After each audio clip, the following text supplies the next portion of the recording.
This story happened when I was 18 years old and a senior in high school. It was an ordinary night. My dad worked the night shift, so we all decided to sleep in my parents' room.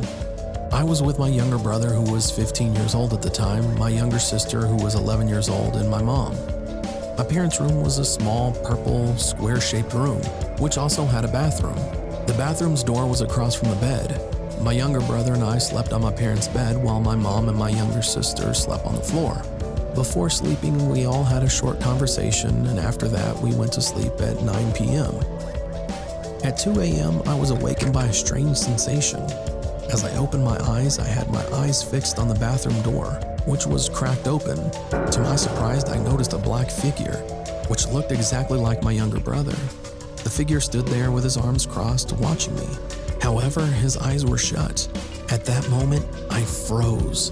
I couldn't move from the bed, and I was scared that if he opened his eyes, he would have red or bloodshot eyes. I decided to quietly turn my head to the other side of the bed to see if it was indeed my brother. My heart sunk to my stomach when I realized that my brother was sleeping right next to me. So many thoughts kept racing through my head. Who is this person? Why is he here? How could he look exactly like my brother? I tried as hard as possible to sleep and ignore what I saw. A few minutes later, after opening and closing my eyes, I was shocked to see that the figure was now standing above me, still looking right into my eyes with his eyes shut. My eyes were wide open from the shock. I felt like I was going to die from a heart attack. I felt as if he was starting to open his eyes, which scared me and caused me to close my eyes and force myself to sleep. Forcing myself to sleep worked, and the next thing I knew, it was morning. When I woke up, I headed to the living room and saw my mom. After holding it inside for a bit, I gave up and told my mom about the incident. I almost froze when she said she saw the same exact figure and witnessed what happened. It was terrifying. We both saw the same black figure that looked exactly like my brother. It was as if he was my brother's twin. We lived in that house for 2 more years until we finally moved out. After the move, we told my dad about this story because he doesn't like hearing creepy stories, so we kept it a secret until we moved. He surprised us by saying that we were not alone. He saw some strange things in that house as well.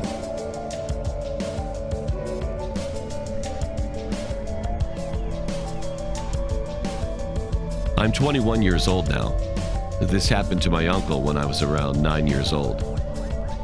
My uncle was living in our house and was staying in our vacant guest room up on the 2nd floor. He's my dad's cousin, so he was really close to our family. My uncle was a morning person. He would always get up at around 4 a.m., drink coffee, and run morning errands around the house. He also told us that he could see and feel ghosts because he has a third eye.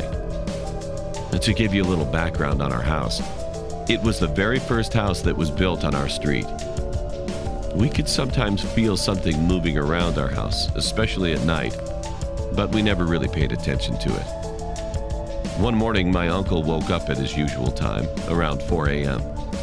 He left his room, which was right beside the staircase, saw my older sister, who was 17 years old at that time, going up the stairs with a cup of coffee in her hand. The weird thing was, he said that my sister was looking down and not showing her face the whole time. He greeted her with, "Good morning, and why are you up so early?" He said my sister just kept walking up while looking down and ignoring him.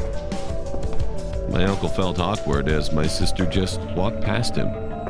He ignored it, thinking my sister was in a really bad mood. He thought she probably stayed up late studying or something. My uncle went down to grab a cup of coffee when he saw my mother in the living room, ironing some clothes. My uncle was confused about why my mother was up at 4 a.m. and ironing clothes. He tried to talk to her and asked the same thing he asked my sister. "Why are you up so early?" He noticed that my mother was wearing the same clothes from the night before she went to bed, so he knew it was her. To his surprise, my mother ignored him. My mother never ignored anyone, which is why he found it strange. My mother was just looking down as she kept ironing. That's when my uncle knew something was off. He knew something was very wrong here. He rushed back upstairs to his room, locked the door, turned off the lights, and tried to go back to sleep. He tried to forget about it and woke up again a few hours later. It was around 10 a.m. in the morning when he talked to my mother and my sister about what happened. They said they were asleep the whole night, and they don't recall waking up at 4 a.m. My uncle was so shocked about what he had just experienced. Someone was copying my mother and sister earlier that morning. I was so scared at that time. I became so paranoid that I might feel or see something odd in our house, but I tried not to think about it too much. The night after that situation, my uncle woke up at around 3 a.m. He felt something at the end of his bed, and he saw a woman with long hair sitting there. My uncle froze for a while. He didn't know what to do. He was trembling when he said, "Go away!" My uncle hid under his blankets. After a few minutes, which felt like hours, he looked at the same spot where he saw the woman, and she was gone. My uncle slept with the lights on that night. After that experience, he thankfully didn't experience anything like it ever again.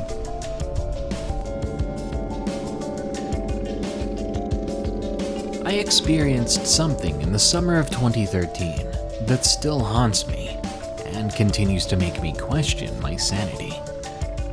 My girlfriend Anna and I had decided to go camping as a last farewell to summer and to get some alone time.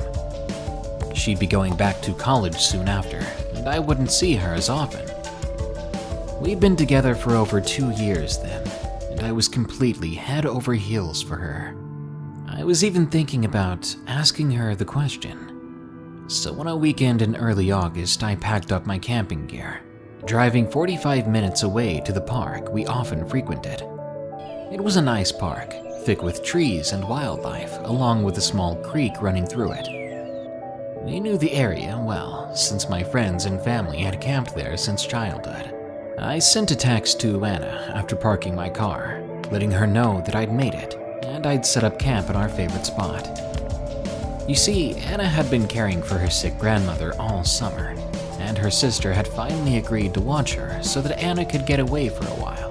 But she had to wait for her sister to get off work around 5 p.m. to relieve her. To save time, I'd volunteered to go ahead and set things up.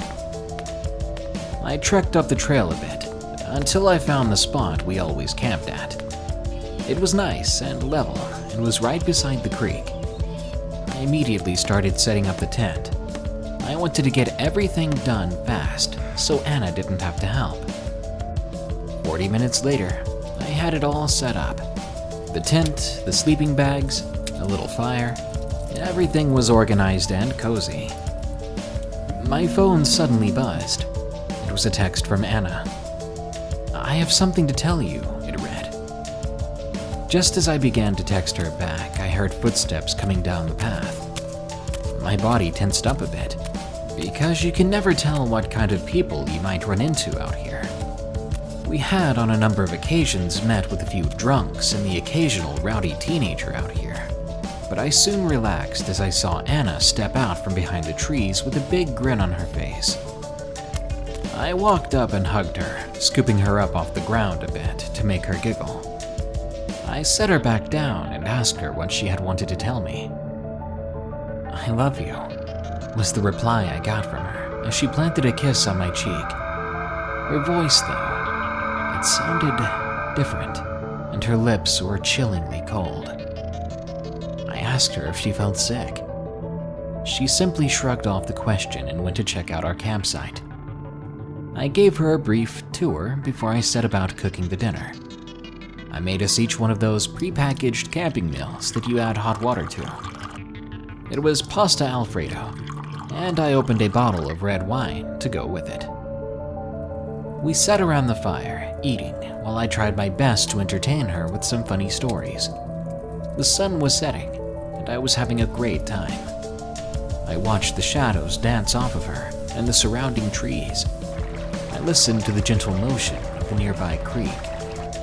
The daylight was almost gone when she said she was cold. I mentioned she could go in the tent to warm up while I cleaned up from dinner. She made her way inside, but not before giving me a smile and another freezing cold kiss. I was starting to get worried about her. I wondered if she was getting sick, but I didn't want to nag her, so I didn't say anything. I busied myself with cleaning up our dinner, and it was then that I found Anna's plate of food that she had set off to the side on the ground. She hadn't even touched it. I also found her glass of wine nearby, tipped out onto the grass. This wasn't like her at all. That girl loved food, and that particular wine was her favorite. At this point, I was more than a little worried, so I headed into the tent to ask her if she was feeling sick, and to suggest that we pack up and get a motel for the night. But when I unzipped the tent and crawled in, I found her sound asleep in her sleeping bag. I contemplated waking her up so we could leave, but she looked so relaxed that I decided against it. I went back outside and finished cleaning up camp, putting out the fire before I laid down next to her in my own sleeping bag. I'd had a bit too much wine, and I fell asleep quickly.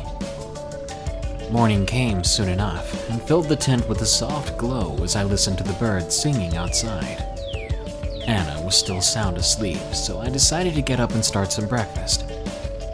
15 minutes later, I was admiring the meal I made. Well, as much as one can admire slightly runny scrambled eggs from a pouch. I poked my head back into the tent to tell Anna that breakfast was ready, but that's when things got even weirder. Anna wasn't there.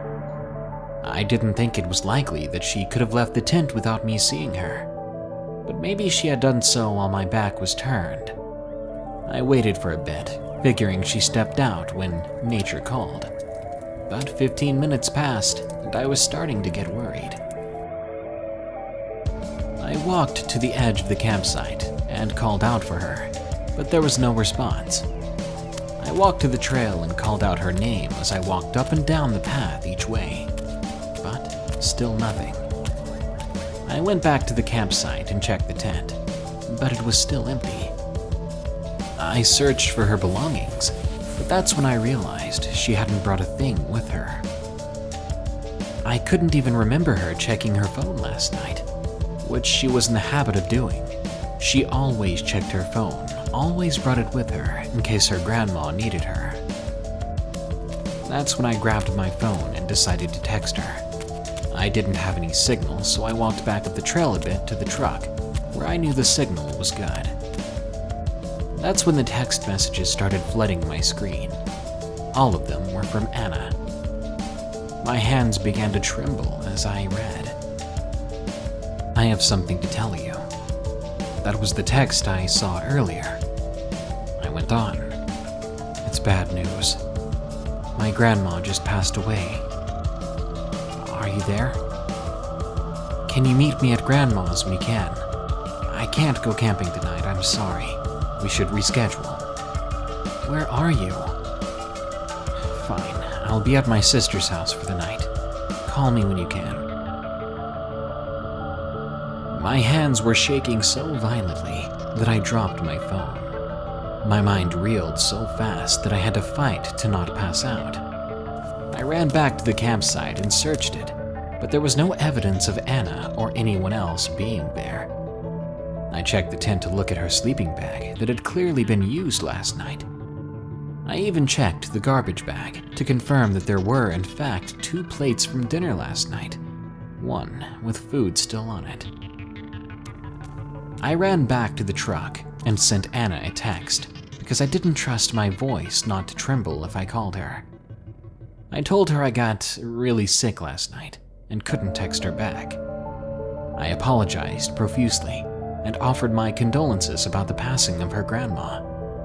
She texted me back letting me know she was okay and that I would see her later today. I walked back to camp in a daze. My mind seemed to want to shut down. It couldn't process what had happened. At first, I thought I was going crazy. I thought I'd had a breakdown and imagined everything. But the used sleeping bag and uneaten dinner told me differently. Who or what kept me company last night? Who or what could look just like Anna, but not be her?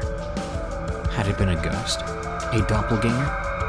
A shapeshifter of some kind? Was all of it just a sick joke? I packed up camp with difficulty. My stomach was in knots and my muscles were weak. I felt like I was going to get sick at any moment. I I made it home and sent a text to Anna. I said I was still sick and didn't want to make her sick. I saw her next on the day of her grandma's funeral, where I easily passed off my residual anxiety about the whole ordeal as grief and sympathy. As I said at the beginning, I haven't told this story to anyone. Anna and I are now happily married, and I still haven't even told her. We don't go camping in those woods anymore. We found a much nicer, hopefully safer spot. I look back on that night often. I replay all the scenes in my head, trying to find hints that will lead me to an explanation. But I haven't figured out anything. I still only know one thing. I spent the night with someone or something that wasn't my girlfriend.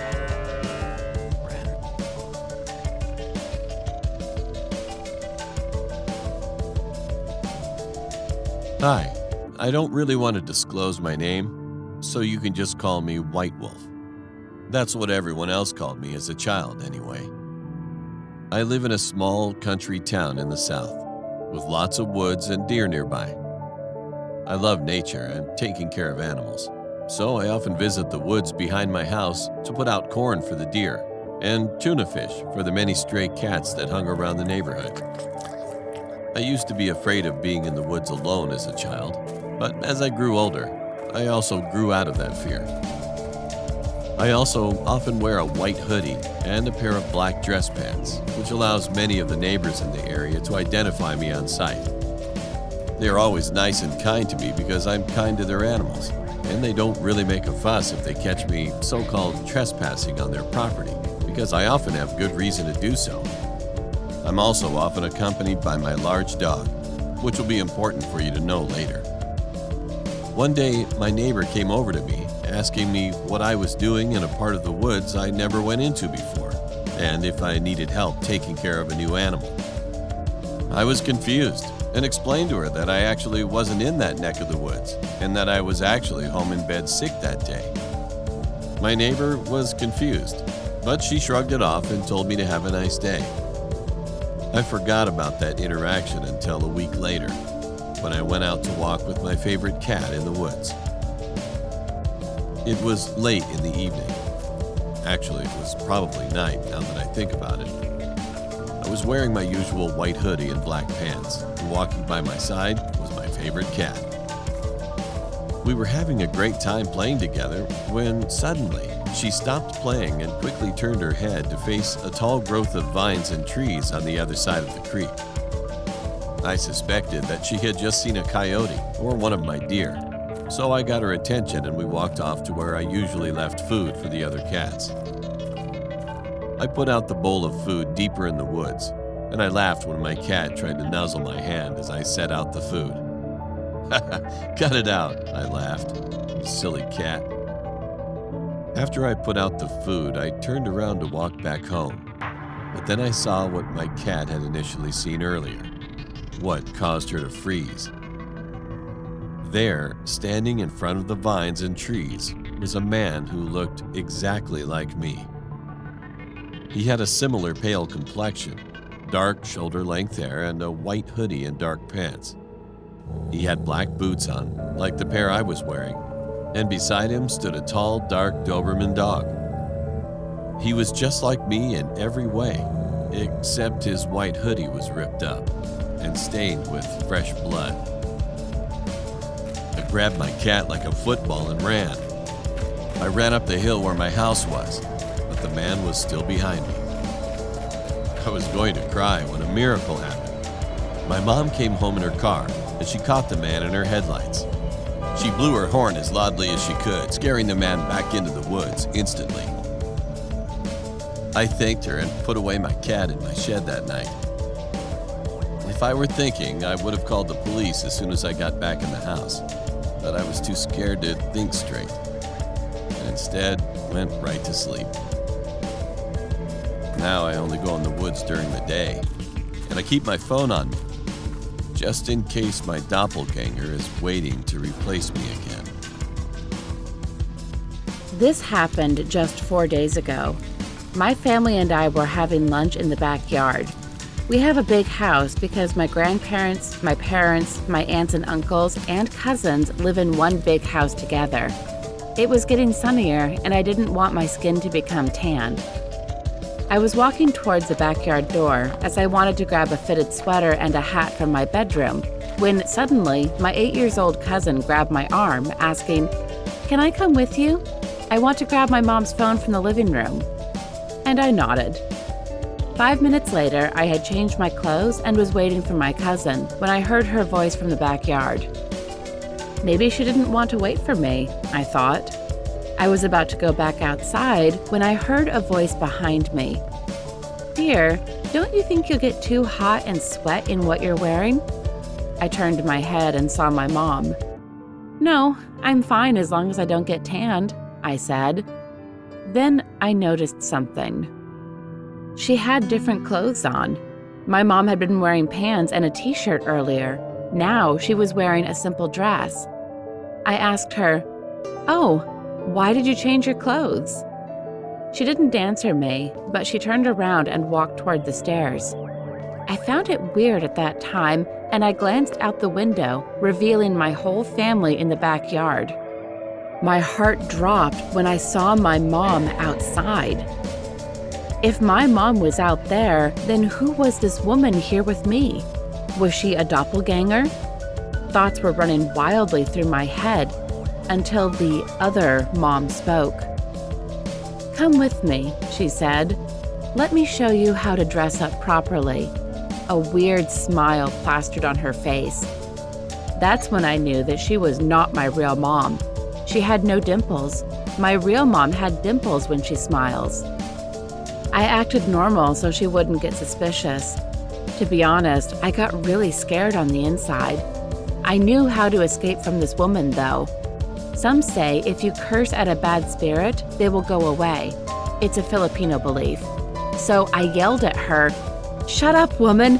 Don't bother me! I don't need your fashion opinion!" Then I stormed back outside. My face was blank, and then suddenly I started crying because I was super scared. I didn't know how I had managed to act brave in front of a bad spirit. I ran to my mom and hugged her. All of my family was asking what was going on, and I told them everything that had happened. After that day, everything went back to normal, I guess. No weird things happened again. Maybe the cursing had actually worked? I don't know, but my advice for you guys is if you ever see something that bothers or scares you, just act brave or be brave.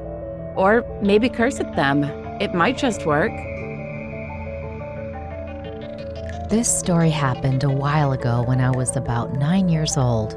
It was an early morning, around dawn, when I suddenly woke up to see a tall, strange figure standing over me. It must have been watching me while I was asleep. It had a blank, pale face, but it still looked like a real person, and it looked exactly like my mom. The figure was wearing a blue bathrobe, something like my mom used to wear during the winter. So I figured my mom was maybe sleepwalking for the first time and came into my room during her dream. I was so startled, so I said to my mom, "What are you doing in my bedroom?" "I'm going to bed. You just scared me." But she didn't reply. The figure just kept staring at me. So I gave my mom another confused look and just went back to bed, thinking that if she's sleepwalking, she'll eventually leave my bedroom and go back to bed. My eyes were closed for a second before I turned around again, because I felt like someone was still standing behind me, but the figure ended up being gone. Panicking, I looked around my room because I didn't hear my bedroom door open or close, meaning it wasn't my mom, and whoever it wasn't sleepwalking. The person didn't even exist. A few days later, I told my mom and asked her again about why she was in my bedroom at 6 a.m. when I obviously was sleeping, but she had no idea what I was talking about. She said she never came into my bedroom and that she had never sleepwalked in her entire life. So I told her about this strange figure that was watching me while I slept and dressed in her bathrobe, and then it disappeared after I acknowledged its presence. She didn't really think anything of it.